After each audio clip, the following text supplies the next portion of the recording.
Shalom, selamat sore ibu-ibu. Apakah hari ini sehat semuanya?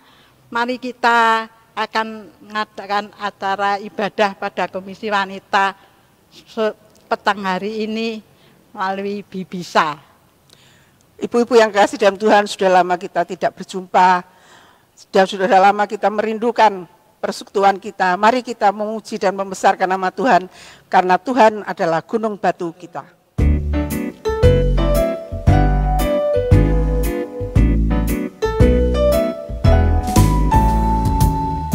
Bahwa Tuhan juga gunung batuku, bahwa Tuhan juga kota bentengku, bahwa Tuhan juga penolongku, yaitu Allahku dan gunung batuku. Aku percaya akan Dia, perlindunganku. Aku percaya akan Dia, tanduk selamatku. Aku percaya akan Dia, sang perisaiku, tempat perlindungan yang tinggi. Bahwa Tuhan juga gunung batu, bahwa Tuhan juga kota bentengku, bahwa Tuhan juga penolongku, yaitu Allahku dan gunung batuku. Aku percaya akan Dia, perlindunganku. Aku percaya akan Dia, tanduk selamatku. Aku percaya akan Dia, sang perisaiku, tempat perlindungan yang tinggi. Aku percaya akan Dia, perlindunganku. Aku percaya akan Dia, tanduk selamatku.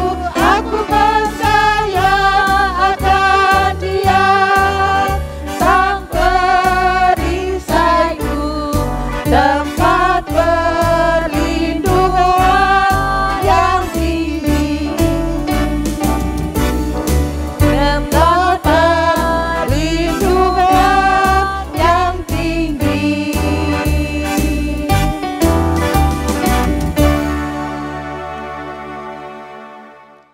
Tuhan Allah Bapa kami yang bertata dalam surga, kami ucap syukur dan terima kasih Tuhan atas pertemuan pada sore hari ini.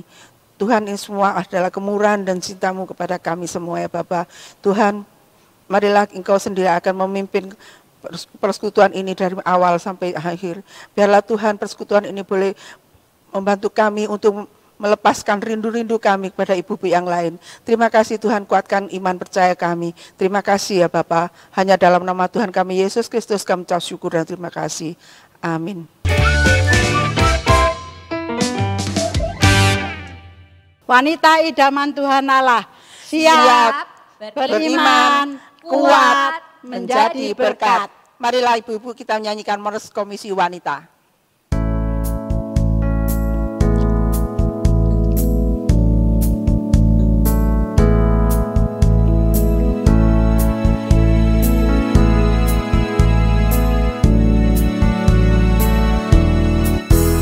Wanita idaman Tuhan Allah, wanita yang dipilih Tuhan, wanita idaman Tuhan Allah, berkomitmen bertumbuh dalam iman.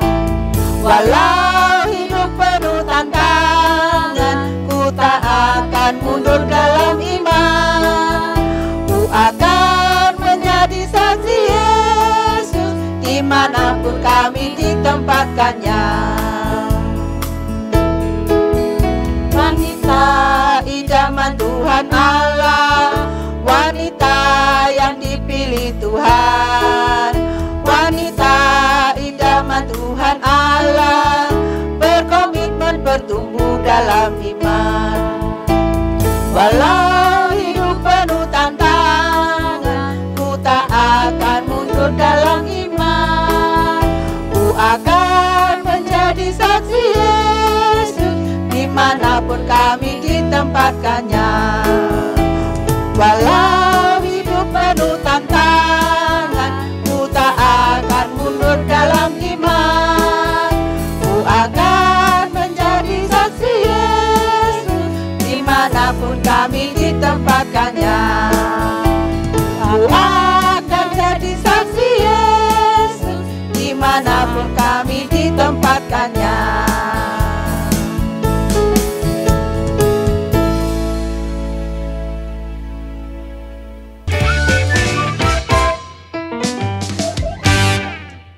Mari ibu-ibu kita mempersiapkan hati dan pikiran kita untuk mendengarkan sebagian dari firman Tuhan. Sebelum kita mendengarkan firman Tuhan, mari kita pujikan. Bagi Tuhan tak ada yang mustahil.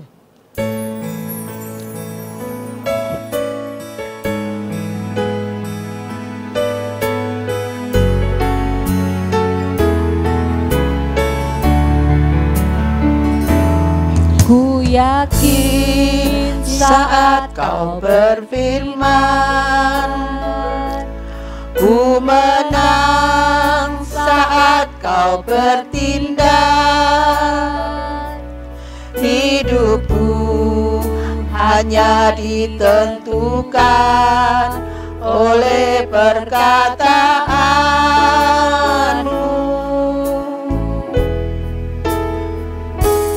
Ku aman karena kau menjaga,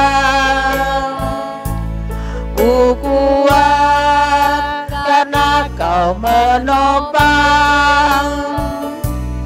Hidupku hanya ditentukan oleh kuasa-Mu.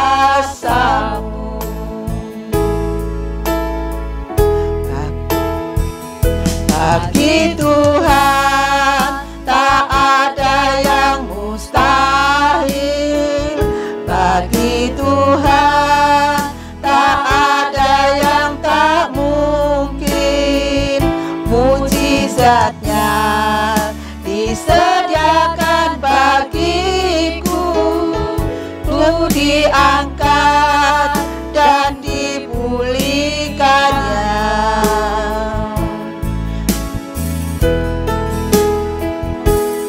Ku yakin saat kau berfirman, ku menang saat kau bertindak. Hidupku hanya ditentukan oleh perkataanmu.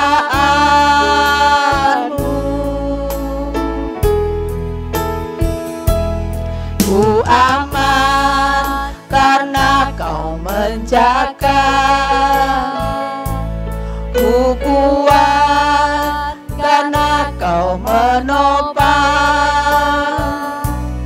Hidupku hanya ditentukan oleh kuasa-Mu.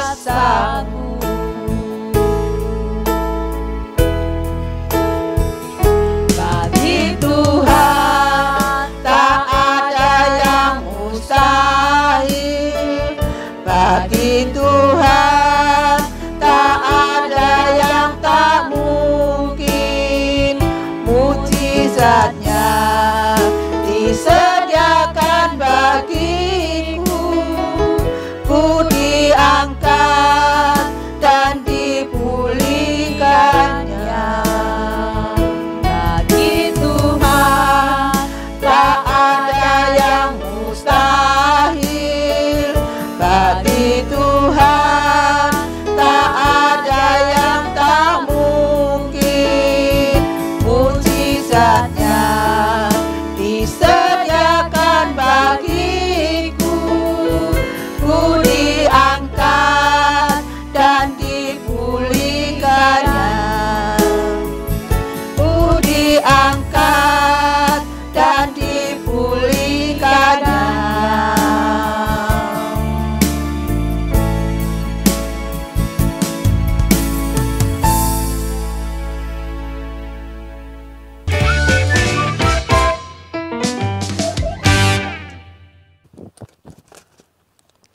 saya adalah Supermom. Ibu-ibu tahu Superman? Kalau Superman ada di televisi, kalau ini Supermom, di semua rumah pasti ada Supermom. Kenapa disebut Supermom? Karena dia bisa segala sesuatu. Ibu-ibu, hari ini saya harus nyapu rumah, bersih-bersih rumah dulu. Habis gitu cuci baju. Habis gitu saya mau masak telur, ngukus ikan, dan masih banyak lagi. Ditambah lagi nanti harus jemput anak pulang les, ya, dan harus siapin makanan sebelum suami pulang ke rumah. Oleh karena itu saya adalah Supermom. Sampai jumpa.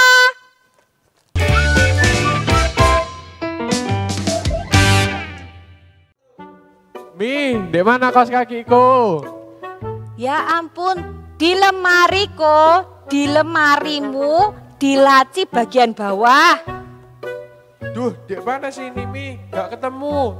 Cepetan Mi, ditunggu temanku. Ya ampun, nyari kaos kaki aja ndak bisa. Duh, udah gede loh Koko. A few moments later. Siapa lagi nih yang telepon? Halo? Halo, Ciu. Ya, Ciu, obatku di mana ya? ya di tempat biasanya Todi. Di mana itu? Ya ampun, lah setiap hari minum di lemari deketnya meja makan itu loh. Waduh, Kerry ya. Ayo ambil Ki. Ya ambil sendirilah. Bawa no sini aku di kantor. Ya ampun. Ambil no ya. Santai nih, saiki. Ya. Ya wes, bye. Kapan saya selesai masak ini dipanggilin terus? 1 hour later. Mi, kelihatan headsetku enggak sih? Headset? Iya. Nggak kelihatan. Aduh Mi, aku mau zoom ini. Aku perlu headsetku. Ayolah, bantu cariin. Ya ampun, kamu cari sendirilah. Udah gede nggak bisa nyariin headsetnya sendiri. Satu lagi dari Mayora.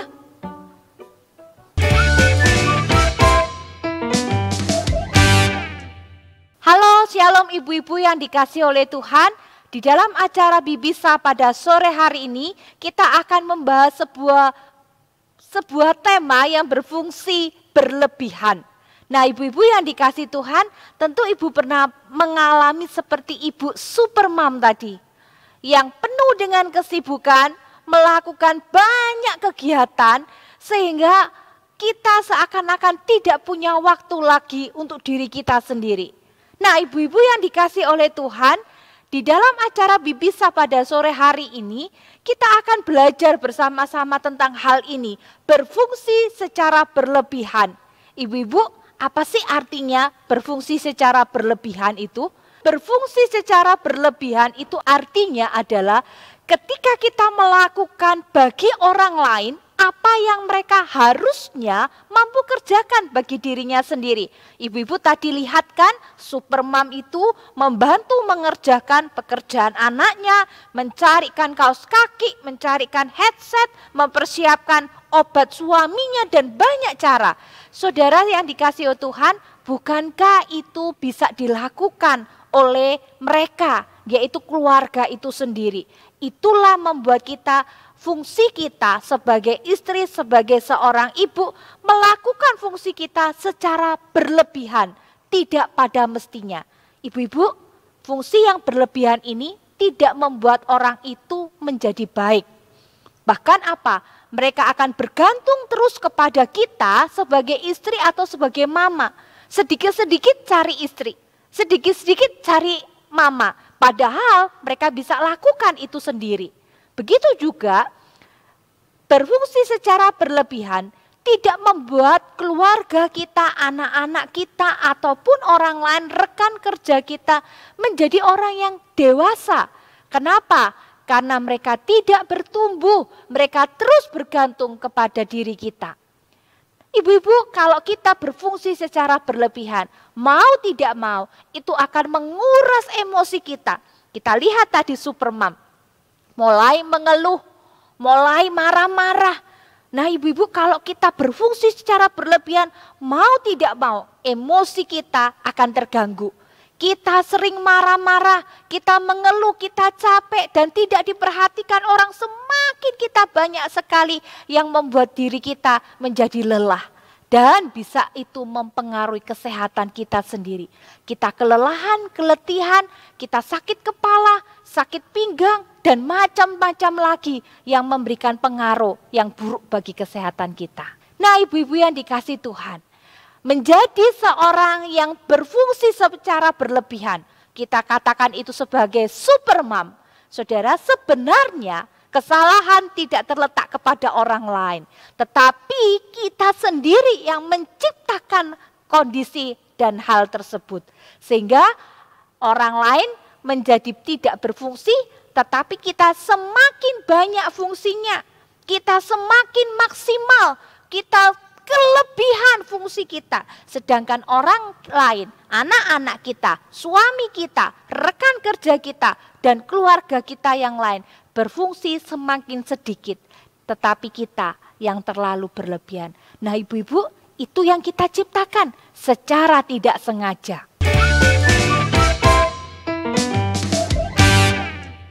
Ada 5 akibat yang mematikan ketika kita menciptakan dalam sebuah tanda kutip, menciptakan fungsi kita yang lebih maksimal, yang lebih daripada yang lain.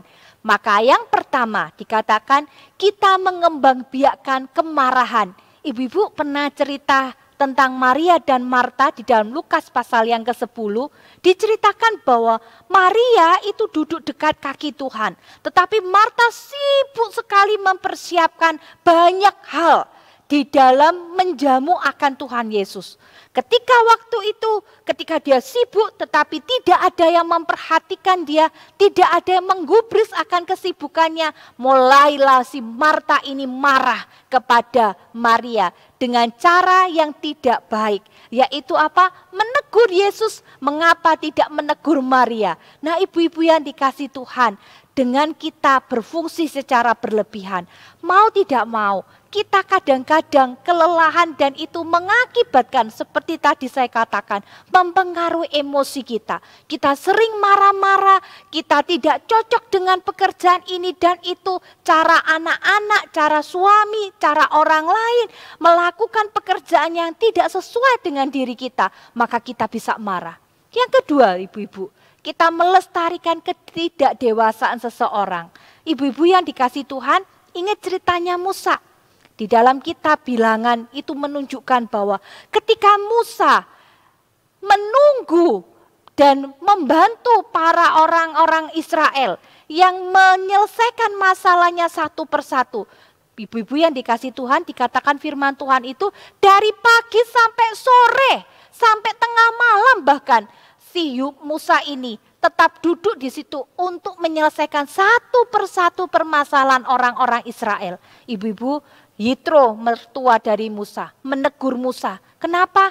Karena membuat orang-orang Israel tidak percaya, tidak bisa dewasa terhadap masalah-masalah kehidupan mereka. Bahkan mereka tidak percaya akan janji daripada Tuhan. Yang ketiga ibu-ibu, ibu-ibu pasti kita punya panggilan hidup. Tidak semua orang mempunyai panggilan hidup yang sama. Saya dipanggil sebagai seorang hamba Tuhan. Ada yang dipanggil untuk menjadi seorang dokter. Ada yang dipanggil untuk menjadi seorang penjahit. Ada yang dipanggil untuk menjadi seorang sekretaris dan berbagai macam lainnya. Ibu-ibu, selain kita sebagai istri, selain kita jadi ibu-ibu, tapi kita juga punya panggilan hidup yang lain yang Tuhan sudah tentukan dalam hidup kita.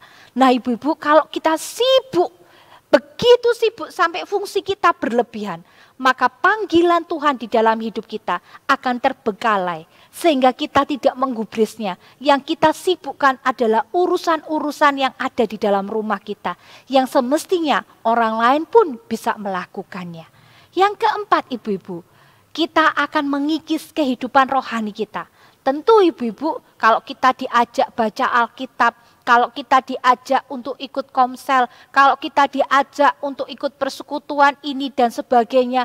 Wah, ibu-ibu, banyak sekali alasan kita. Alasan kita apa? Sibuk. Kenapa sibuk? Karena fungsi ibu-ibu terlalu berlebihan. Bisa saja itu akan mengikis kerohanian kehidupan kita. Seperti contohnya Marta. Akhirnya Marta ditegur oleh Tuhan. Karena apa? Karena dia terlalu sibuk dengan urusan-urusan yang tidak seharusnya dia lakukan. Tetapi Maria mengambil bagian yang paling terbaik di dalam kehidupannya. Yaitu apa? Duduk dekat kaki Tuhan. Ibu-ibu, kita tidak disuruh untuk terus duduk dekat kaki Tuhan. Tapi Tuhan inginkan juga supaya kita mempunyai waktu bersama dengan Tuhan. Kelebihan fungsi kita akan membuat kita bisa mengikis kehidupan rohani kita bersama dengan Tuhan. Yang kelima ibu-ibu, fungsi kita yang berlebihan bisa menghancurkan komunitas. Ibu-ibu yang dikasih Tuhan, komunitas yang berfungsi secara semestinya. Ada suami, ada anak, ada istri, ada mertua, ada menantu. Kalau mereka melakukan tugas mereka masing-masing secara benar, maka tidak akan ada perselisihan, tidak akan ada percekcokan, tidak ada saling salah menyalahkan. Tetapi ibu-ibu, ketika fungsi kita berlebihan, yang satu berlebihan, yang satu tidak mampu menyelesaikan tugasnya, maka yang terjadi adalah percekcokan, saling menyalahkan, perselisihan, konflik di mana-mana. Ibu-ibu yang dikasih Tuhan, itu yang terjadi oleh Musa. Ketika Musa ini menciptakan kondisi seperti itu, maka komunitas itu membuat Musa sendiri berputus asa. Sampai-sampai Musa dikatakan di kitab Bilangan, dia berkata kepada Tuhan, Tuhan lebih baik jangan pilih aku dan lebih baik aku mati saja. Kenapa ibu-ibu sampai demikian? Karena Musa berfungsi secara berlebihan sehingga membuat dirinya dan membuat komunitasnya tidak dewasa, tidak bertumbuh, hanya mengandalkan kepada Musa. Sehingga mereka selalu menjadi kekanak-kanaan dan mereka tidak bisa menyelesaikan masalahnya sendiri.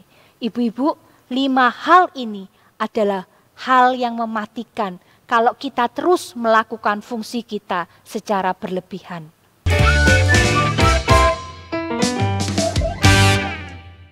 Ibu-ibu yang dikasih oleh Tuhan, mari kita berhenti berfungsi secara berlebihan. Karena itu betul-betul tidak menolong orang lain dan juga menolong diri kita untuk menjadi apa sebenarnya diri kita.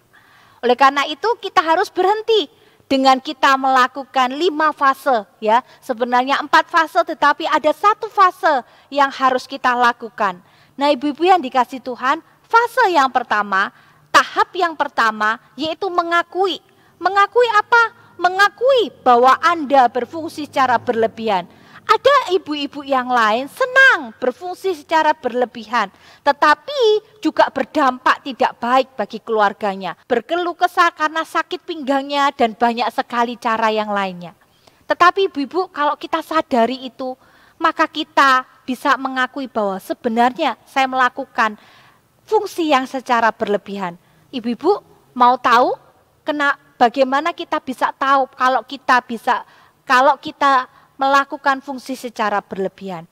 Yaitu ketika kita menganggap bahwa segala sesuatu tidak berjalan dengan baik, dengan lancar, kalau tidak ada saya.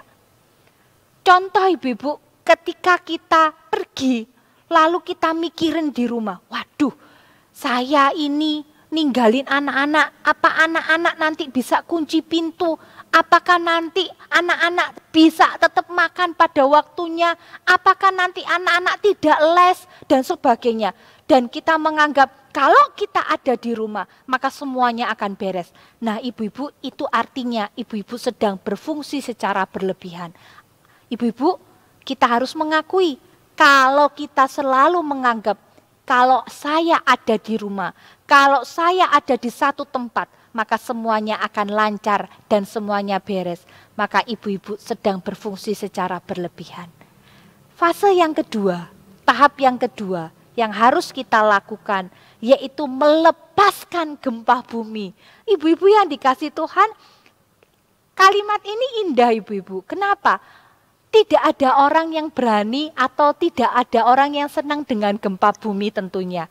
Ibu-ibu, kalau kita kena goncangan gempa bumi, kita maunya semuanya bisa cepat berlalu dan semuanya aman kembali. Nah ibu-ibu, tapi ini kita melepaskan gempa bumi. Artinya apa? Bisa jadi waktu kita tidak ada, betul-betul suasana jadi kacau.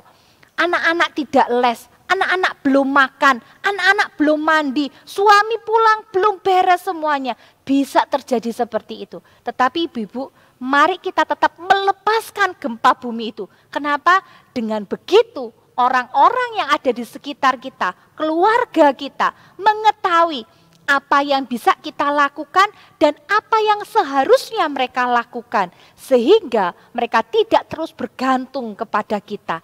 Dan mereka belajar bahwa saya bisanya seperti ini dan seharusnya kamu melakukan itu. Dan kita tahu kita punya batas dan mereka juga punya batas untuk melakukannya. Biarkan kekacauan bisa terjadi. Supaya apa? Dengan begitu mereka belajar.